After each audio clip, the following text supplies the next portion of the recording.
So I wanted to start off this video with the simple reason as to why so many people feel lost in today's world. And that reason is that the world we live in today was simply not designed for humans. We weren't designed to live in these boxes that are completely devoid of nature. We were not designed to have insight into billions of other people's lives. We were not designed to be working for other people in these soul-sucking jobs that are completely devoid of creative imagination. And we were not designed to turn on the TV and see a negative information overload which is fueled by political agenda. But if this is the case, how do we take our humanity back? How do we get to a place where humans aren't so desperately seeking a way out of their current lives? Well, I will offer you a couple of things that have helped me find a silver lining in the modern day world. Now, you may have seen some of these recommendations before, but their importance cannot be understated. The first recommendation is to practice gratitude. The power of this practice is honestly staggering, and it has the power to change lives. As part of us constantly comparing ourselves to billions of other people, we develop a sense of lack rather than a sense of abundance. Gratitude is the practice of appreciating those things that you do have rather than the things that you don't. It's shifting our mentality from a glass half empty to a glass half full. When you learn to appreciate the things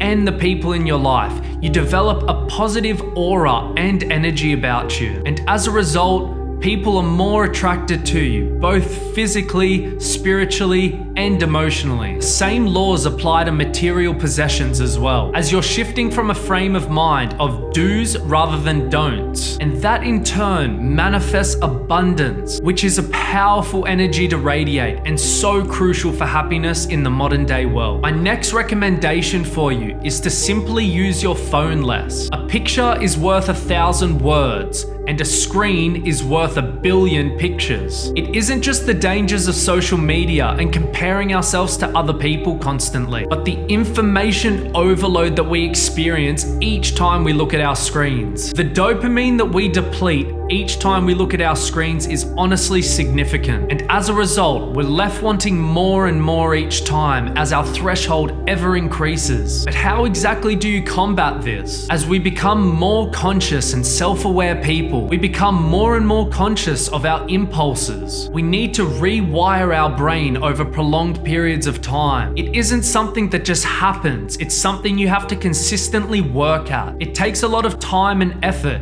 but like all things, it does get easier. Or maybe you just get better, as the old saying goes. So next time you catch yourself wanting to pull your phone out of your pocket, pick it up from your desk, or pick it up from wherever it may be, ask yourself, why am I actually doing this right now? Is what I'm seeking on that screen actually important? If you think hard and honestly enough with yourself, 90+% of the time, you'll come to the answer as simply no. My third recommendation for you is to find a sense of purpose. No, this is something that is far easier said than done. It may even be considered one of the hardest, if not the hardest feat in our life. But if I could make a suggestion to you, I would say the following. Remove other people's expectations from the equation. Remove monetary equivalence from the picture. Sit with yourself and be alone as much as you can to brainstorm on this, and recognize what you'd like to offer other people, whether that be a product or a service or anything in between. Seek what will ultimately fulfill you and give you that sense of purpose and meaning. You need to also pursue something you are passionate about,